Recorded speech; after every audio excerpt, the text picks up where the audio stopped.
Bom dia, pessoal, tudo bem com vocês? Hoje nós vamos ver um pouquinho sobre vírgula e ponto e vírgula, tá bom? As regras de pontuação para esses dois elementos tão importantes dentro da frase, tá? Página 50 da nossa apostila, vamos lá. Nesse capítulo nós estudamos o anúncio publicitário, né? E as suas especificidades. Para dar continuidade a esse estudo, você lerá um fragmento de uma matéria sobre como promover a identificação do público-alvo com o produto ou serviço anunciado nesse tipo de gênero textual. A partir dessas ideias, vamos estudar o emprego de alguns casos de vírgula e ponto e vírgula. Público-alvo do anúncio publicitário. Para criar um anúncio publicitário de sucesso, é preciso também considerar o local no qual será anunciado e o público-alvo em questão. Aí, ó, vocês já vão prestando atenção no que está sendo dito aqui nesse texto, porque serve para o trabalho. Afinal, desenvolver textos com base em achismos é o mesmo que jogar dinheiro fora. O público-alvo de um anúncio publicitário é o grupo de consumidores que possui um perfil semelhante. Então, se eu vou fazer, por exemplo, eu vou fazer uma propaganda, um anúncio publicitário de chicletes. Eu vou fazer para idosos, para o público-alvo dos idosos? Não, né? Quem é que gosta muito de chicletes, de goma de mascar? Jovens, adolescentes, alguns adultos, né? Crianças é perigoso. Então, assim, você tem que ver para qual público-alvo é o seu produto.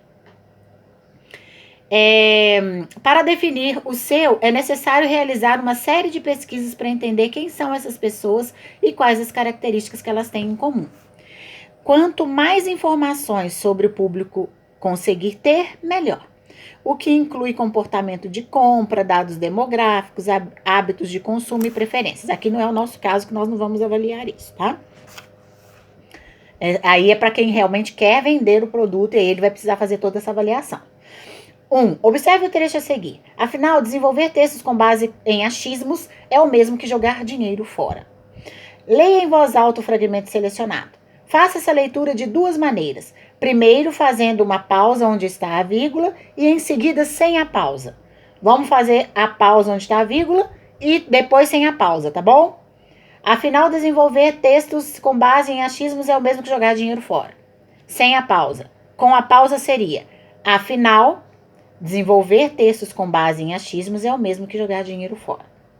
Ok. Houve mudança de sentido ou dificuldade de compreensão em alguma das duas leituras?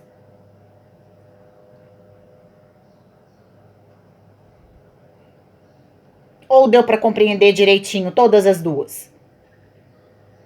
Tranquilo. Não entendi, Beli. Sim, mas deu para compreender, né? De qualquer forma, você sabe o que... Tipo, não alterou o sentido a colocação da vírgula, né? Considerando sua resposta ao item anterior, responda. A vírgula sempre representa uma pausa no ritmo da fala, da leitura? Ela sempre vai representar uma pausa, uma parada? Nem sempre, né? Porque aqui no caso, se eu não parar, eu entendo do mesmo jeito. Tá? Então, nem sempre ela representa uma pausa na leitura. Nem sempre. Ok? Então, não necessariamente. Você percebeu que a presença de uma vírgula em um enunciado não se deve apenas a uma simples pausa. Seu uso decorre da organização sintática da sentença. Algumas circunstâncias exigem o uso da vírgula. Vamos compreender melhor algumas dessas regras. Para isso, leia atentamente os enunciados a seguir. Então, nós temos aí, ó, esses dois enunciados. Releia o anúncio apresentado na seção de olho na estrutura do gênero, na página 47. A sentença 1, extraída desse anúncio, foi construída de modo a dar um destaque para uma certa expressão dentro da frase. Que expressão é essa? Então, vamos ler. Com a superdental, você nem vai lembrar que seus dentes já foram hipersensíveis. Então, qual que foi o destaque? Ela está dando destaque para qual expressão dentro da frase? Qual que é a expressão mais importante aí? Com a superdental, você nem vai lembrar que seus dentes já foram hipersensíveis. O que chamou sua atenção aí?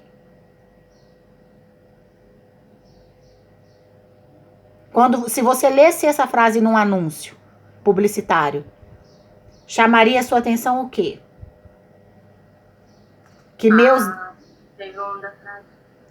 Que meus dentes não estarão mais hipersensíveis por causa de quem?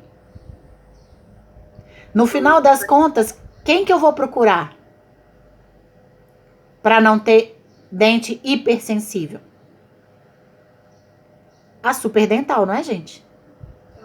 Então, ela é a mais importante. Então, a expressão é com a superdental, tá? Como você percebeu que ela está em destaque como que você percebeu que ela está em destaque em relação ao restante da frase? Na verdade, isso ficou fácil de perceber porque ela foi isolada com a vírgula, né? Ou seja, toda vez que eu quiser dar destaque a uma expressão na frase, eu posso deixar ela isolada com a vírgula, porque a pessoa, normalmente, quando lê e vê uma vírgula, ela dá uma pausa. Ela ficou o quê com uma vírgula? Mais destacada. Entendeu? Galerinha, é importante vocês prestarem atenção. Tô vendo que tem alguns que não estão. Então, prestem atenção, você sabe por quê? Porque aqui não é só o que é, para que serve a vírgula, para que serve o ponto de exclamação, para que serve o ponto de interrogação. Não, aqui nós estamos falando da questão sintática. Nós vamos ver qual a função na frase. Por que eu uso uma vírgula? E quando eu não devo usar. Tá? Número 3. Na sentença 2, qual expressão recebe maior destaque? Vamos lá. Impactados, os clientes compraram o produto depois de ver o anúncio. Qual a expressão que tem maior destaque aí?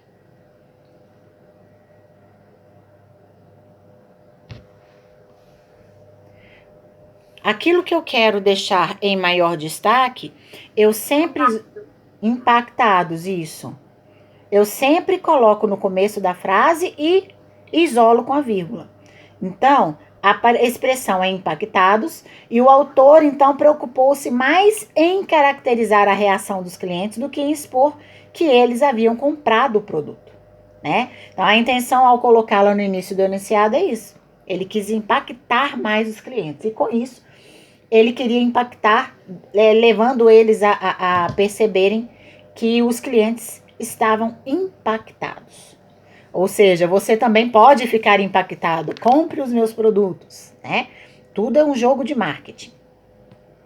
Observe que, para colocar algum elemento da sentença em destaque, é comum que o desloquemos, ou seja, que mudemos ele de lugar até o início da frase ou do enunciado. Também é possível intercalarmos tal elemento ao restante do enunciado, o que eu particularmente acho que fica mais destacado ainda, eu, Ana Paula, né? Mas os dois destacam o produto, sim. Isso ocorre porque estamos dando ênfase para uma expressão e, por estar em evidência, ela é isolada com a vírgula.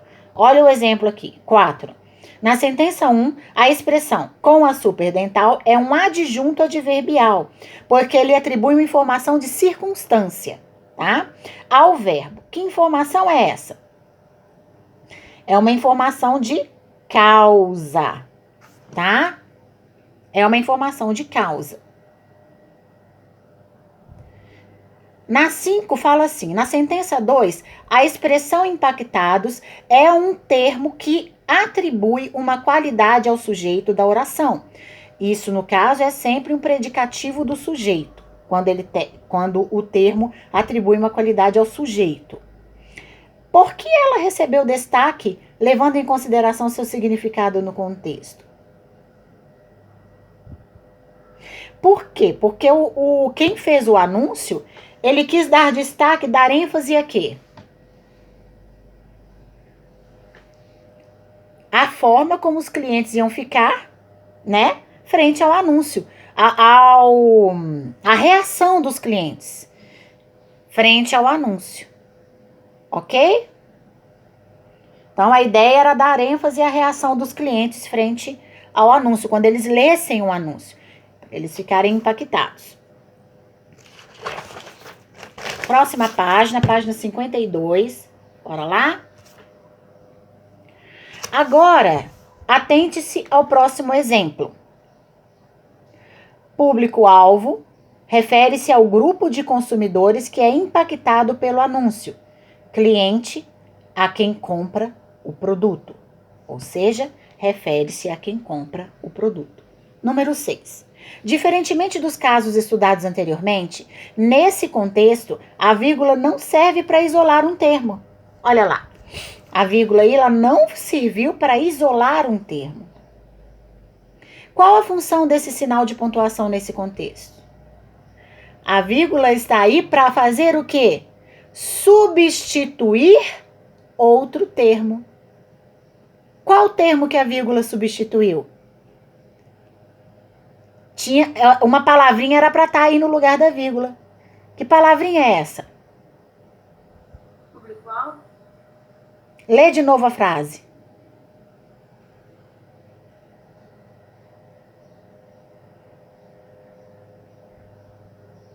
Vírgula, não ponto e vírgula, tá? Eu tenho uma vírgula e um ponto e vírgula. Tô falando da vírgula. Qual a função da vírgula aí? Ou seja, ela tá aí. Ela está aí por quê? Ela tá fazendo o quê? Ela não tá isolando um termo.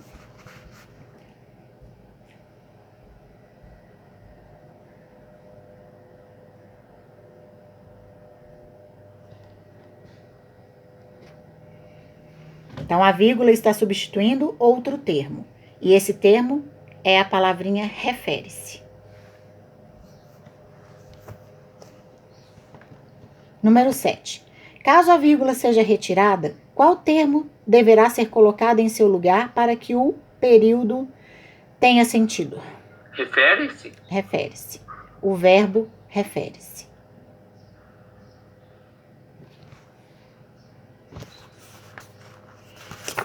Nesse caso, a vírgula sinaliza a supressão de um termo, isto é, a eliminação de uma palavra que poderia estar ali, a fim de evitar a repetição do termo em questão. A vírgula sinaliza que o verbo foi suprimido. O nome desse tipo de ocorrência é elipse. Grifa isso tudo para mim, por favor. Com marca-texto, tá? Então, o nome disso aí é elipse, quando eu vou suprimir um termo dentro da frase, tá? E por isso coloco uma vírgula no lugar. Usa-se a vírgula, entre outras situações, para marcar a intercalação ou o deslocamento de termos como adjunto adverbial, dar ênfase a termos deslocados como predicativo do sujeito. Joana, linda, foi à feira.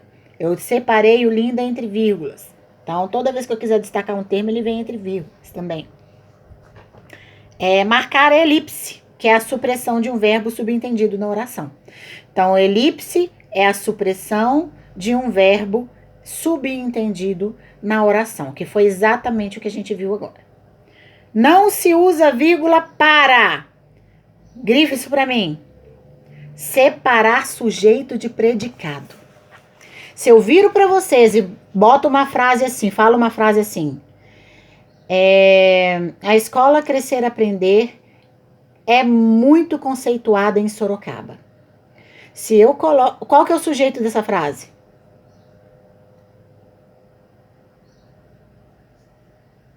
A escola Crescer Aprender é uma escola muito conceituada em Sorocaba. Qual que é o sujeito? A escola. Só a escola? A escola Crescer Aprender. A escola Crescer Aprender.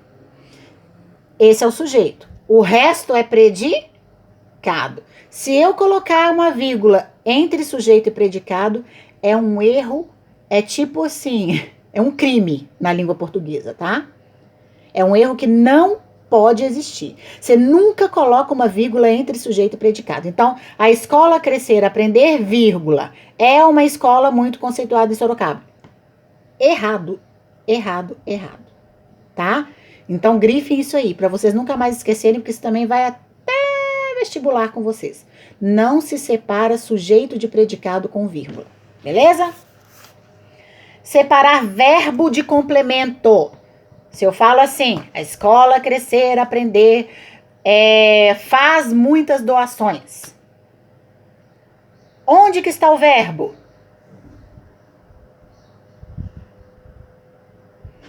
A escola Crescer, Aprender faz muitas doações. Onde está o verbo?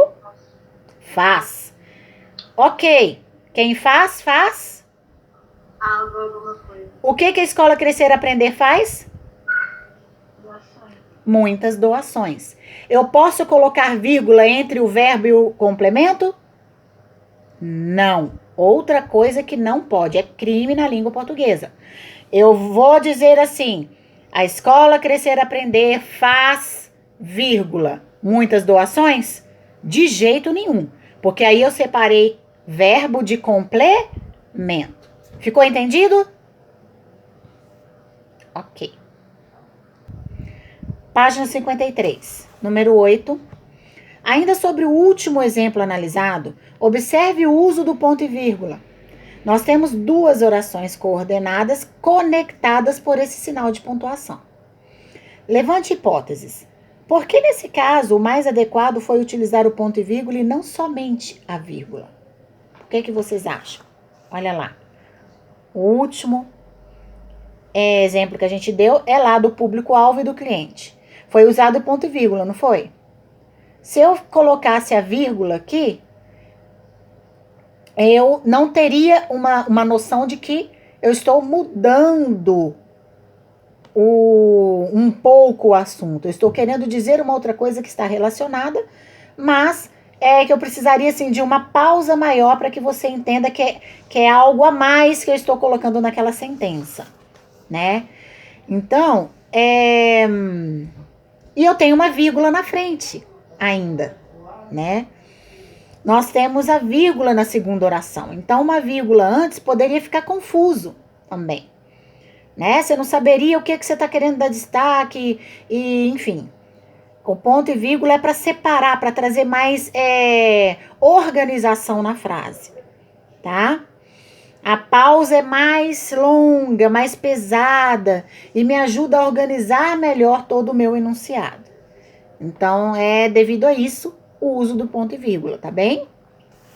Você notou que entre as orações coordenadas é comum o uso de ponto e vírgula. Ele sinaliza uma pausa mais marcante que a da vírgula e menos marcante do que a do ponto final. Vamos grifar isso aí? É exatamente o que eu acabei de dizer? Para que serve o ponto e vírgula? Ponto e vírgula normalmente ele aparece entre orações coordenadas, ou seja, que não são subordinadas, que não dependem uma da outra, né? E elas têm uma ligação de ideias, mas não de dependência sintática. Então, nós temos muito presente ponto e vírgula em orações coordenadas. E para que serve o ponto e vírgula? Ele sinaliza uma pausa mais marcante que a da vírgula e menos marcante do que a do ponto final. Então, ela não é um ponto final. Não é, poxa, vamos mudar de assunto, outra história. Não. Vamos continuar, mas eu quero continuar sobre um outro aspecto, falando um pouquinho sobre isso aqui. Tá ligado com o que eu tô falando antes. É para isso o ponto e vírgula, tá? A seguir, leia mais um exemplo do uso do ponto e vírgula. Informações que devemos coletar sobre o público-alvo. Comportamentos de compra, ponto e vírgula. Dados demográficos, hábitos de consumo e preferências, ponto final. Então, nós temos ponto e vírgula em todas as outras. E aqui nós temos o ponto final. Qual é a função do ponto e vírgula nesse fragmento? O que ele faz? Ele separa os elementos os elementos da lista em tópicos. Então, se eu quero separar em tópicos, mais do que enumerar, como eu faria com uma vírgula, eu quero separar em tópicos. Então, eu coloco o ponto e vírgula. Tá bem? Quer dizer, eu citei esse tópico, mas não terminei. Tem um outro aqui embaixo. Mas eu ponho um ponto e vírgula porque não é o convencional, aquela enumeração, uma palavrinha do lado da outra.